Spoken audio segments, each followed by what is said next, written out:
오늘 말씀은 민수기 33장 1절에서 56절입니다. 1절에서 4절 그리고 50절에서 56절까지만 보겠습니다. 모세와 아론의 인도로 대오를 갖추어 애굽을 떠난 이스라엘 자손들의 노정은 이러하니라. 모세가 여호와의 명령대로 그 노정을 따라 그들이 행진한 것을 다 기록하였으니 그들이 행진한 대로의 노정은 이러하니라.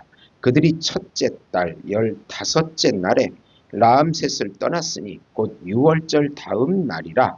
이스라엘 자손이 애굽의 모든 사람의 목전에서 큰 권능으로 나왔으니 애굽인은 여호와께서 그들 중에 치신 그 모든 장자를 장사하는 때라. 여호와께서 그들의 신들에게도 벌을 주셨더라. 50절입니다. 여리고 맞은편 요단강가 모압 평지에서 여호와께서 모세에게 말씀하여 이르시되 이스라엘 자손에게 말하여 그들에게 이르라. 너희가 요단강을 건너 가나안 땅에 들어가거든 그 땅 원주민을 너희 앞에서 다 몰아내고 그 새긴 석상과 부어 만든 우상을 다 깨뜨리며 산당을 다 헐고 그 땅을 점령하여 거기 거주하라. 내가 그 땅을 너희 소유로 너희에게 주었음이라. 너희의 종족을 따라 그 땅을 제비 뽑아 나눌 것이니 수가 많으면 많은 기업을 주고 적으면 적은 기업을 주되 각기 제비 뽑은 대로 그 소유가 될 것인즉 너희 조상의 지파를 따라 기업을 받을 것이니라. 너희가 만일 그 땅의 원주민을 너희 앞에서 몰아내지 아니하면 너희가 남겨둔 자들이 너희의 눈에 가시와 너희의 옆구리에 찌르는 것이 되어 너희가 거주하는 땅에서 너희를 괴롭게 할 것이요 나는 그들에게 행하기로 생각한 것을 너희에게 행하리라. 아멘. 인생의 모든 여정을 감사하라는 제목으로 은혜를 나누고자 합니다. 사랑하는 성도 여러분, 우리 인생은 하나의 긴 여정과 같습니다. 기쁨의 순간도 있고 고통의 시간도 있으며 이해할 수 없는 길을 걸어갈 때도 있습니다. 오늘 본문인 민수기 33장은 이스라엘 백성이 애굽에서 나와 가나안 땅에 들어가기까지의 모든 여정을 기록하고 있습니다. 무려 40여 년의 광야 생활이 한 장에 요약되어 있습니다. 그런데 놀라운 것은 하나님께서 그 모든 여정을 하나하나 기억하시고 기록하셨다는 사실입니다. 이 말씀을 통해 우리는 깨닫게 됩니다. 우리 인생의 모든 여정도 하나님 앞에서는 의미가 있으며 감사의 제목이 되어야 한다는 것입니다. 우선 과거 인생의 모든 여정을 감사하고 성화의 과정으로 받아들이라는 것입니다. 오늘 말씀은 큰 권능으로 출애굽한 이후에 40여 년의 발자취를 기록한 내용입니다. 지금 있는 요단 동편 모압 평지까지 일주일이면 올 수 있는 거리인데 40년이나 걸렸습니다. 40년의 거친 지역 이름을 상세하게 기록했고 특히 호르산에서 아론이 죽게 된 것을 기록합니다. 이렇게 기록한 이유는 가데스 바네아에서 12 정탐꾼 사건이 결정적이었습니다. 하나님의 약속을 믿지 못하고 불순종하고 불신한 이유입니다. 40년간 광야 생활을 하면서 이스라엘 백성들의 자기애가 꺾이고 20세 이상은 가나안에 들어가지 못하는 징벌을 받게 됩니다.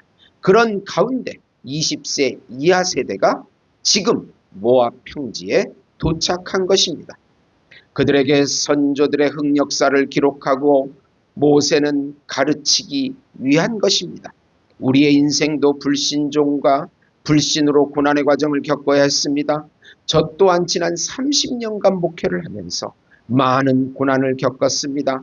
교만해서 실수하고 유혹에 넘어지기도 하고 불순종해서 고난을 겪었습니다. 그러나 지금 이 자리에서 지난 과거의 여정을 보면 너무도 아쉽고 눈물이 나지만 그래도 과정마다 하나님의 큰 은혜로 저를 지켜주신 것을 고백합니다. 그저 고비마다 인도해 주신 예수님 은혜에 감사할 뿐입니다. 지난 과거의 여정을 성화의 과정으로 받아들이고 남은 시간을 더욱더 하나님의 영광을 위하여 살겠다고 다짐하는 것입니다.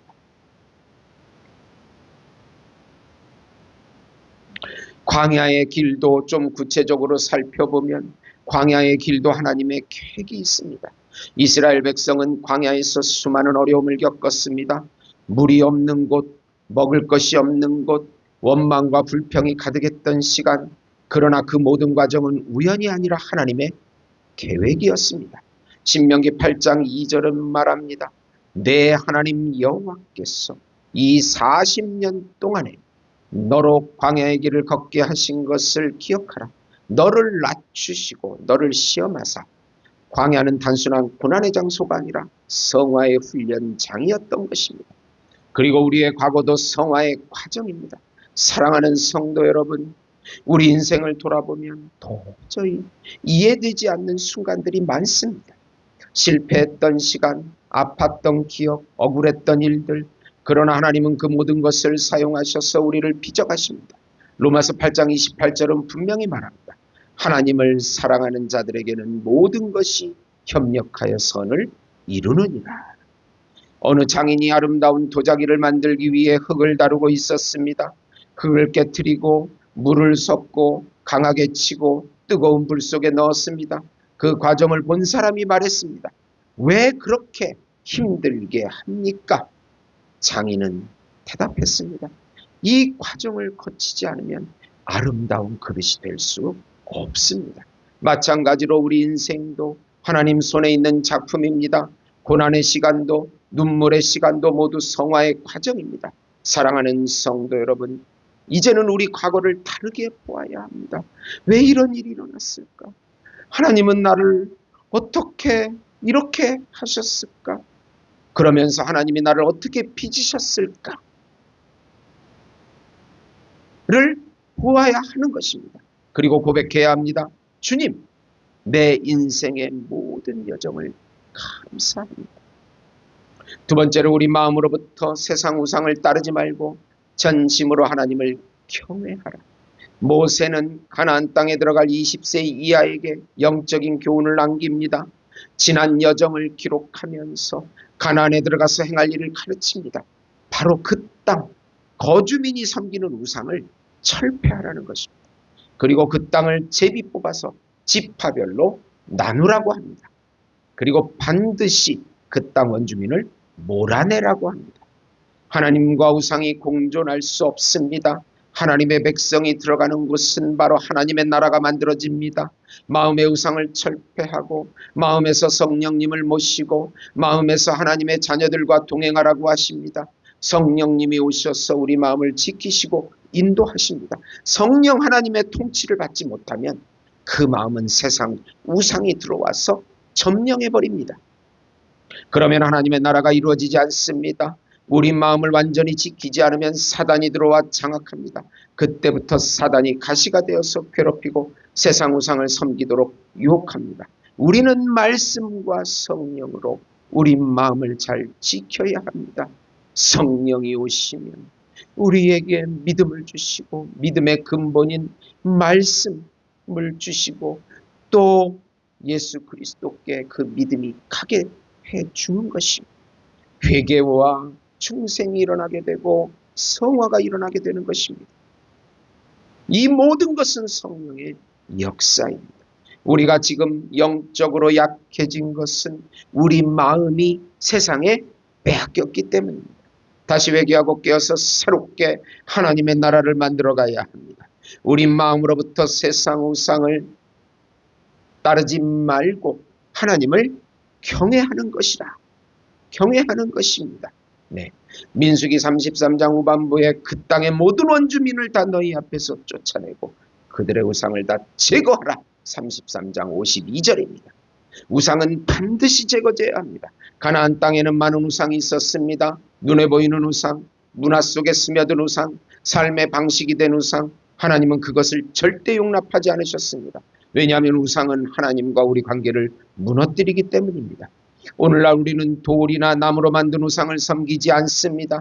그러나 더 교묘한 우상들이 있습니다. 돈, 성공, 명예, 자기 자신, 자기. 골로새서 3장 5절은 말합니다. 탐심은, 이것에 대한 탐심이 우상 숭배니라. 하나님보다 더 사랑하는 것이 있다면 그것이 바로 우상입니다. 마음에서부터 제거해야 합니다. 중요한 것은 우상은 겉이 아니라 이 마음에서 제거하는 것입니다.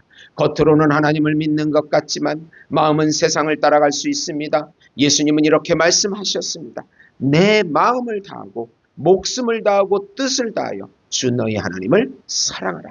마태복음 22장 37절입니다. 하나님은 우리의 전심을 원하십니다. 성령이 역사하는 전심입니다. 어느 사람이 집을 청소하면서 겉은 깨끗하게 했지만 구석에 있는 쓰레기는 남겨두었습니다. 시간이 지나자 그 쓰레기에서 냄새가 나기 시작했고 결국 집 전체가 더러워져서 바퀴벌레가 들끓게 되었습니다. 우리의 마음도 마찬가지입니다. 작은 욕심, 작은 집착, 작은 우상, 이것을 그대로 두면 결국 우리의 신앙 전체는 무너지게 되는 것입니다. 사랑하는 성도 여러분, 다른 무엇보다 마음이 회개해야 하고 우리 마음이 전심으로 말씀을 쫓아가야 되고 하나님을 사랑하고 이웃을 사랑하는 것입니다. 내가 하나님보다 더 의지하는 것이 있는가? 하나님보다 더 사랑하는 것이 있는가? 그것은 과감히 버려야 합니다. 그리고 결단해야 합니다. 저는 전심으로 하나님을 경외하겠습니다. 사랑하는 성도 여러분, 오늘 말씀은 우리에게 두 가지 중요한 진리를 가르쳐 줍니다. 첫째로 우리 인생의 모든 여정을 감사하라. 과거의 모든 시간은 헛되지 않았다. 하나님이 우리를 빚으신 성화의 과정이다. 두 번째로 우상을 버리고 하나님을 경외하라. 마음에서부터 우상을 제거하라. 전심으로 하나님과 이웃을 사랑하라는 것입니다. 우리 인생은 아직 끝나지 않았습니다. 지금도 하나님은 우리 여정을 이끌어가고 계십니다. 그러므로 우리는 이렇게 살아야 합니다. 지나온 길을 감사하고 현재를 믿음으로 살고 미래를 하나님께 맡기고 예수님을 의지하는 것입니다. 오늘 이 시간, 이 순간, 이것이 우리 고백이 되기를 바랍니다. 주님, 내 인생의 모든 여정을 감사합니다. 그리고 이제는 남은 인생을 오직 주님만을 경외하며 살겠습니다. 라고 말입니다. 기도하겠습니다. 하나님 아버지, 우리의 지나온 모든 삶의 여정을 돌아볼 때 때로는 이해되지 않는 순간이 있었지만 그 모든 것이 하나님의 손길이었음을 믿습니다. 우리의 과거를 감사하게 하시고 현재를 믿음으로 살게 하시며 앞으로의 삶에서 우상을 버리고 오직 하나님만을 경외하게 하옵소서. 우리 나라를 불쌍히 여겨주시고 우리 교회를 불쌍히 여겨주시고 우리 가정, 성도들의 가정을 불쌍히 여겨주시고 선교사님의 사역과 가정을 불쌍히 여겨주시옵소서. 예수님의 이름으로 기도드립니다. 아멘.